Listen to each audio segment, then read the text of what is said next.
आज हम बनाएंगे ऐसी चीज़ जो घर के बड़े लोगों को खूब पसंद आती है, जैसे मम्मी पापा दादा दादी। क्योंकि जितने पुराने लोग उतना उनका ट्रेडिशनल फूड से लगाव ज़्यादा होता है, जो उन्होंने अपने बचपन में खूब खाया होता है। तो इसके लिए हम लेंगे पहाड़ी ककड़ी और उड़द की दाल को मैंने रात को ही भिगा दिया था। अब तो आप समझ ही गए होंगे हम क्या बनाने वाले हैं। हम बनाने वाले हैं पहाड़ी उड़द की दाल की बड़ी, वो भी ककड़ी वाली। और दाल को भिगाने के बाद मैंने रात को ही खीरा कट करके इसके बीज निकाल लिए थे। सब खीरों को इसी तरीके से कट करके सारे बीज निकाल लिए और इनको कद्दूकस किया, क्योंकि इसी तरीके से हमारी मम्मी भी क्या करती थी। और इनको एक बार वॉश करने के बाद इनको कद्दूकस करेंगे।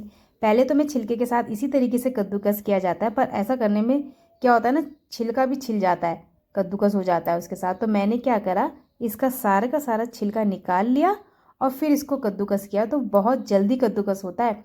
तो इसी तरीके से आप भी करके देखना। पूरा छिलका निकालने के बाद फिर इसको कद्दूकस करके ट्राई ज़रूर करना। इस तरीके से करने से ना फटाफट होता है खीरा कद्दूकस। ऐसा करने के बाद सारे खीरे को जब मैंने कद्दूकस कर लिया तो एक पतीला लिया, उसमें रखा एक कपड़ा।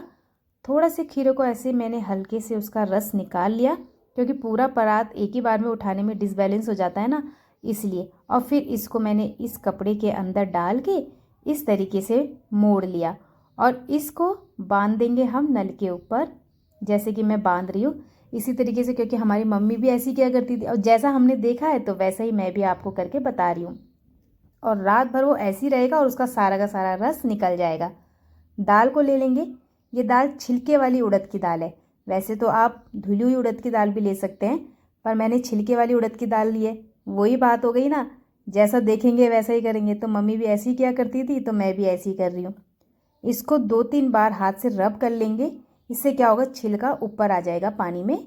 और फिर इसको हमें 3 से 4 बार इसको वॉश करना पड़ेगा, ताकि हमारे पास बिल्कुल वाइट उड़द की दाल आ जाए।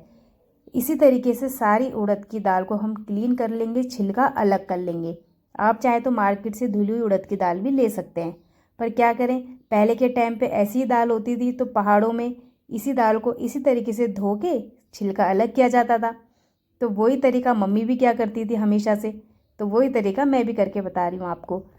फिर इसको रख लेंगे थोड़ा ऊंचे में और दाल को डालेंगे जार में और इसको पीस लेंगे बिल्कुल फाइन। सारी दाल पीस लेने के बाद इस दाल को निकाल लेंगे बर्तन में। और रात को जो हमने खीरा बांध के रखा था ना नल के ऊपर, जो उसका पानी निकल जाए, उस खीरे को भी निकाल लेंगे और उसको इसमें मिक्स करेंगे। जब भी बड़ी बनाएंगे इस बात का ध्यान रखेंगे कि जितना आपका खीरा है उतना ही आपका दाल भी होना चाहिए। अगर ऐसा नहीं होगा, दोनों की क्वांटिटी सेम नहीं होगी, तो क्या होगा ना, आपकी बड़ी तो बनेंगी लेकिन वो कड़क बनेंगी, और वो उसकी जब आप सब्जी बनाएंगे तो वो तब भी सॉफ्ट नहीं होंगी, कड़क की कड़क ही रहेंगी। इसलिए इन दोनों की क्वांटिटी सेम होनी चाहिए। अब इसका मेन काम आता है, अब इसको फेंटना पड़ेगा, खूब खूब ज़्यादा फेंटना पड़ेगा ताकि ये दाल हल्की हो जाए। और जब हम इसको पानी में डालेंगे तो ये डालते ही ऊपर आ जाए। तो इसको मैंने ऐसा 2-3 बार करके ट्राई किया और खूब फेंटा है। देखो अब जाके ये बहुत अच्छे से ऊपर आ गई। तो इसको अब हम डालने के लिए तैयार कर लेते हैं बड़ियाँ। वैसे तो ये बड़ियाँ हमको डालनी थी नवरात्रों में। नवरात्रों में बारिश ही इतनी हो गई थी कि जिस वजह से हम इस बड़ियों को नवरात्रों में नहीं डाल पाए, तो इसको अब डाला। और कभी भी ध्यान रखना, जब भी आप बड़ी डालेंगे ना, जिस दिन देखेंगे धूप आई है और बड़ियाँ डालते ही छाया पता नहीं कहाँ से आ जाती है। मैंने बड़ियाँ डाली जिस समय, उस समय तो धूप थी, लेकिन दिन से ही क्या हुआ, बादल लग गए और 2 दिन धूप नहीं आई।